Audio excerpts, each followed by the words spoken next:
Hey everyone, welcome back. I'm Michael and we're going to be getting right back into some more Reddit stories. If you enjoy the video, make sure to leave a like and subscribe. Now, without further ado, let's begin. This story was posted by a throwaway account in the relationship subreddit. The post is titled, "My BF won't ask for my hand. My dad is staging a family boycott against my wedding. Is my boyfriend being selfish? I've been with my boyfriend for 3 years. We both just finished school and are finally ready for marriage. He proposed last week and I happily said yes. I could not be happier. I love him and he is going to be an awesome dad someday. However, my boyfriend is very new school, while my dad is kind of old school. My dad was beyond mad that my boyfriend did not ask for my hand before proposing. He said he was willing to hear my boyfriend's apology if my boyfriend formally asked for my hand at a dinner that my dad said he would pay for at the restaurant of my boyfriend's choosing. My dad feels like he is being very accommodating and will bring my boyfriend's favorite wine to celebrate. I spoke to my boyfriend last night and he won't budge. He doesn't believe in that tradition. My boyfriend showed me an article online about a Pakistani woman who was stoned to death outside a courthouse because she married a man against her family's wishes. This just happened. My boyfriend, who witnessed his father being abusive and possessive with his mom as a child, has always felt strongly that women are not property. He thinks the tradition of asking for a woman's hand is repulsive. His point is that he's met my whole family and gotten to know them. He says they have always known his intentions and that he never made it a secret that he was in love with me and wanted to marry me and have children. He feels he has done enough to announce his intentions, and all of them seem to approve of him. He says that at this point, he only needs my approval to marry him and nobody else's. Yesterday, my mom told me that my dad, who is not even speaking to me because I won't set my foot down with my boyfriend, is calling the whole family and telling them not to attend my wedding. My mom says that my boyfriend is the one treating me like property by not letting me have a say in his decision not to observe a tradition that my 2 older sisters' husbands observed.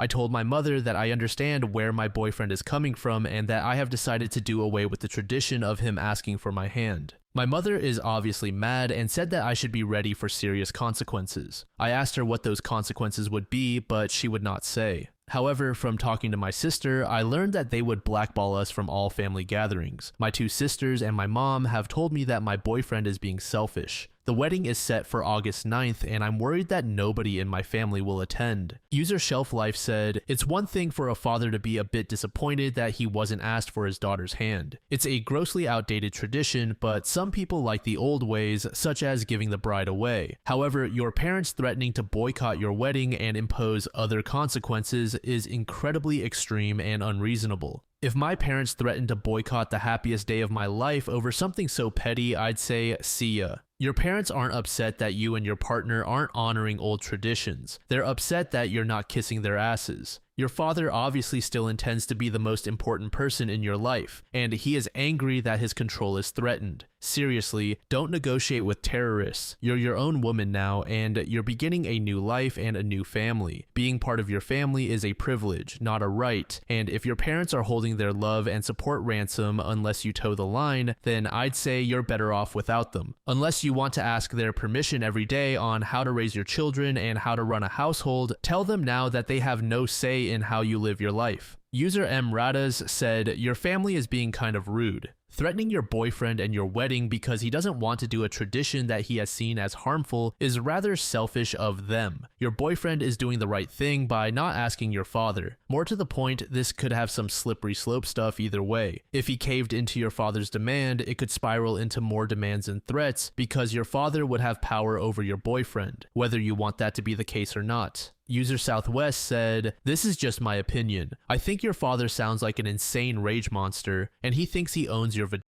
I find this to be beyond creepy. Your boyfriend sounds cool. Also, even if your boyfriend had wanted to go along with this charade, your dad has now made this utterly impossible by forming your extended family into a marriage boycott brigade. This is about your dad's sense of ownership over you. How exactly did this go down? Your boyfriend proposed, you called your family to tell them the happy news, and your dad immediately yelled at you?" To this, OP said, "My boyfriend had discussed that he didn't like that tradition many times with me. I always told him that I didn't think it would be a big deal. Then last week when he proposed, I called my parents to tell them the news. Right away, my dad became really mad. He was beside himself on the phone, and yes, he yelled a lot too. Update. The wedding went on as planned. My parents stuck to their guns and boycotted. One of my two sisters attended and is now happily blacklisted from our family. Nobody else from my entire family showed up, including my two brothers. The wedding was a little unconventional. My sister walked my husband down the aisle and then his sister walked me down the aisle. I wanted this because my sister-in-law actually introduced us and helped me get my first date with him. There were no questions about who gives away the bride or any objections. It was normal other than that. There has been no contact between me and my family except for my one sister. My mother has made it a point to send me a card every time they have a family gathering for holidays or birthdays at their house to let me know that my father says I'm not invited. I get one almost every month. I don't even read them anymore. I just toss them. I don't know why they keep sending them because I've made no effort to contact them and I live over 3 hours away, so it's not like I will run into them by accident. The reason I came back to post this here is that some people made a prediction that came true. They would come crawling back when we had children. I am now expecting our first child, a girl. She will be the first grandchild for my parents. My parents found out about the pregnancy a few months ago through a family friend.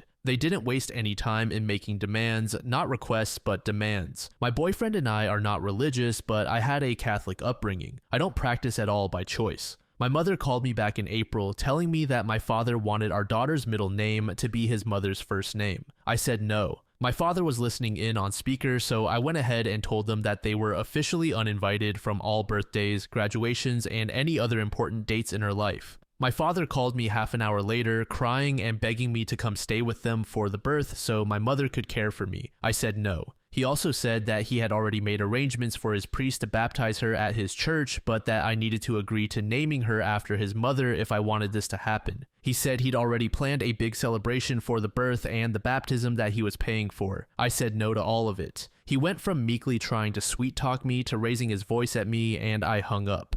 He called a couple more times to apologize for losing his temper and again begged me to reconsider giving birth at a hospital near them so they could visit us. He denied having any knowledge of my mother sending me cards to uninvite us from any family functions, and even said that he specifically asked her to invite us, but he was told I declined every time. He lets my mom do the dirty work so he can later hide behind her and deny he had any knowledge. He's done this since I was a little girl. He does this every time he wants to drop the hammer on somebody while also playing the good cop. He'll never change. He denied having any knowledge of why anybody in the family missed my wedding. I told him our daughter would not be baptized or raised Catholic at all. I told him he was too manipulative and controlling and I didn't want my daughter exposed to that. He's too toxic and just venomous. Coincidentally, on the day of and for several days after that phone call, I received tons of calls and emails from my brothers, their wives, my sister, and all my aunts. They all wanted to apologize for missing my wedding, each with specific excuses, and wanted to make plans to be there for my daughter's birth. I banned them all from her life until she's old enough to decide for herself whether to let them in. My husband was a little surprised and unsure about banning everybody forever. He leans more towards supervised visits if they want to drive to us. My dad has been calling him like crazy, but we are a united front. My husband is deferring to me while giving me ideas about how I can give a little if I decide to. But with my family, there's no giving a little. They want it all. For now, they're all banned. I will reconsider when the youngest of our children turns 18. For now, my dad will have to settle for sucking up to my husband while I stick to my guns.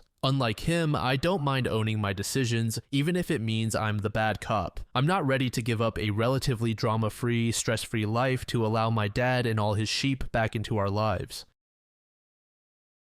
This next story was made in the True Off My Chest subreddit by a user named Cold Helicopter. The post is titled, "I found out the actual reason my mom lost custody of me. I don't know if I can ever look at her again. I was removed from my mother's care by DCFS when I was 11 years old due to allegations of abuse against my stepfather. He was convicted of those crimes but took a plea deal, which meant he'd be out by the time I was 13. From what I can remember, I don't even know if he served those full 2 years anyway. I was his primary victim. I don't remember how old I was when it started, but the earliest he admitted to was when I was very young. I don't know if my mom knew before DCFS got involved or if she found out afterward, but now I don't think it would have mattered to her if she was aware. After being placed in the temporary custody of the state while the legal issues were sorted out, I was eventually placed with a relative and her husband. My adoptive parents put me in therapy, got me the help I needed, and did everything they could to make me feel safe again. One thing they never prevented me from doing was speaking to my mother. I was always able to call or text her, and she was always allowed to come visit me, but I could never go and see her. I didn't really question it as a kid. I assumed it was some stipulation the courts made. Growing up, I believed that the reason my mom hadn't gotten me back was because of neglect. I assumed that the court thought it was partly her fault that I had been left unattended with that man so often, or that it took someone else noticing my physical injuries for something to be done about it. My adoptive parents never challenged these assumptions I had, and they always told me that they would never stop me from having a relationship with my mom as long as that's what I wanted.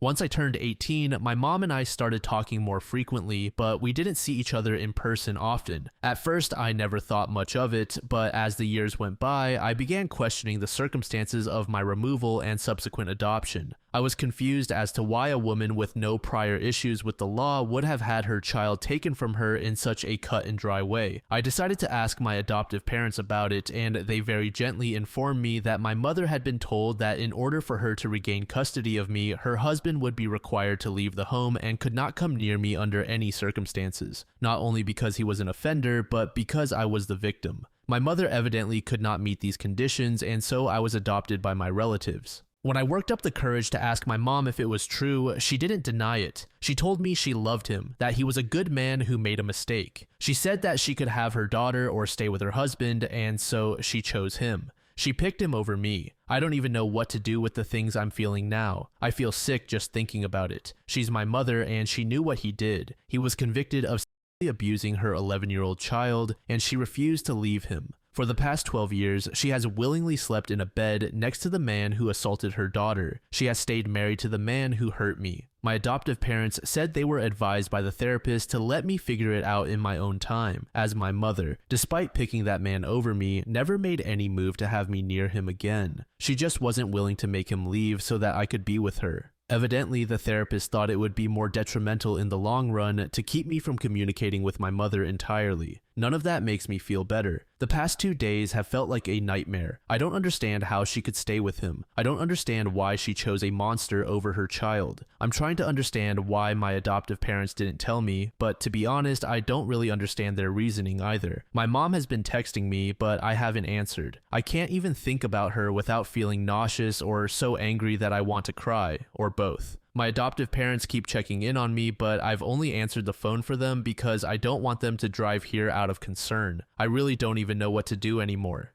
Edit, I said this in a comment, but I thought I'd clarify here too. I'm not necessarily mad at my parents, I'm just overwhelmed by the reality of this situation. I don't know how I feel, but I know I need time to process it. I am still in therapy related to the abuse I experienced, so I do have a professional to rely on for guidance if I need it. And I don't think I'll ever be able to speak to my mother again. I can't get past this to forgive her or understand her reasoning, and I'm not sure I will ever want to try. User Mary Ann said, your adoptive parents consulted with medical professionals on how to deal with this. They took that advice because they didn't want to cause you more harm and because they love you. They were putting you first because you were their priority over their own feelings. How do I know that? Because I had a family member in a similar situation. It ripped them to pieces every time their child had contact with the parent who refused to protect them, knowing that child was being harmed repeatedly. Everything your adoptive parents did, they did out of love for you, no matter how hard it was on them. I will be honest, I don't understand people like your mother. Children should be protected at all costs. At the very least, you need time and distance from her. You may be able to forgive her, but don't trust her. If it were me, that relationship would be over. If you're not in counseling still, please find counseling. This is a horrendous thing to deal with and far too difficult for a person to handle on their own. Sending good thoughts and wishes for your healing. User Year of Storm said, I'm a mom.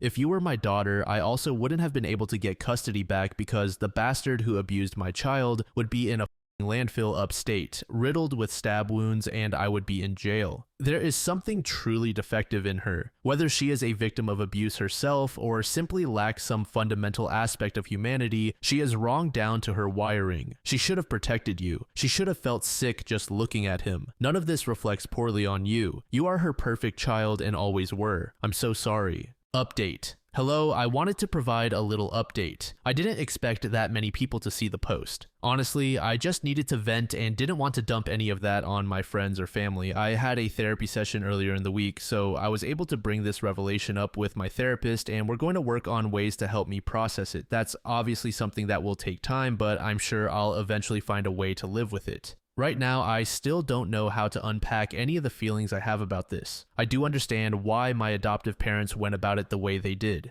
In the moment, being given that information was just a lot to comprehend and deal with, and I felt betrayed. Not necessarily by them, but I think I did project some of those feelings onto them. That wasn't really fair, and I tried to apologize, but they aren't upset with me for it. They felt I didn't have anything to be sorry for. They know firsthand how difficult this is for me, and they told me they were already expecting the reaction I had. My adoptive mom said that if she had been in my shoes, she would have been upset too, even if that feeling wasn't entirely directed at the right people. I did speak to them about how I felt and asked if they could tell me a little more about why they decided to handle it the way they did. They said that when they got custody of me and saw all the ways the trauma from my earlier childhood manifested, they wanted to do everything possible to ensure I would grow up cared for and well-adjusted. When the therapist encouraged them not to tell me the truth or challenge my belief that I'd been removed from my mom because of neglect, they followed that advice. The doctors and my parents thought it best for me to realize and understand my mother's choice on my own. They said that I had already been failed by so many adults in my life who were supposed to protect me and that they didn't want to add to that list. My adoptive dad also mentioned wanting me to be able to enjoy at least part of my childhood without something like that revelation hanging over my head. Looking back at all of it, I really appreciate that. I don't remember much of my childhood until I was placed in my adoptive parents' custody, and what I can remember isn't great, but the childhood they gave me made up for that in spades. I know the choices my adoptive parents made for me were made with my best interests in mind. I love them, and I know everything they did was out of love for me too. I feel like people misinterpreted what I was saying in my last post about my feelings toward them, so I just wanted to clarify that part of it. Regarding my mother, I essentially told her that I wasn't interested in speaking again given everything I know now. I don't know how she took it because I've since blocked her number. My parents have agreed to reiterate that message for me if she contacts them, but I don't think she will. I'm never reaching out to her again. I can't do it. I think part of me will always wonder why she did the things she did, but based on all the answers she's given to my questions so far, I'm not sure her honesty would be very helpful to me in the long run. Thank you for your words of encouragement and kindness. I really needed them in that moment, and I truly appreciate you all for it. User Speak of It said, OP, I am so sorry you're going through this. It's sickening. At 44 years old, I had a trigger moment that revealed I was my stepdad's toy between the ages of 3 and 5. It was just after my second stepdad's funeral when my sister and I were reminiscing about how happy we were that mom married this stepdad. My sister said, yeah, I remember mom would be crying and ironing while you were screaming upstairs with Art. This triggered my memory. Sharing this makes me want to vomit still, 15 years and lots of therapy later. User Pygmy Corey said, I know why your bio mom did what she did. Some people are hopelessly, utterly selfish. I have no doubt that in the future, if she could sacrifice you for that scumbag again, she would. Some people are just messed up like that. I'm glad you cut her off, OP. You have a great real family. Keep good people close and bad people far away. To this user, Frappa said, this is not just selfish, it's sick. That woman chose to keep around a man who did the worst thing possible. He hurt her own flesh and blood, her child, the person to whom she gave life. She hates herself. No sane, mentally sound woman would accept a betrayal of that sort, especially one that affects generations. She is a sick, deranged human being.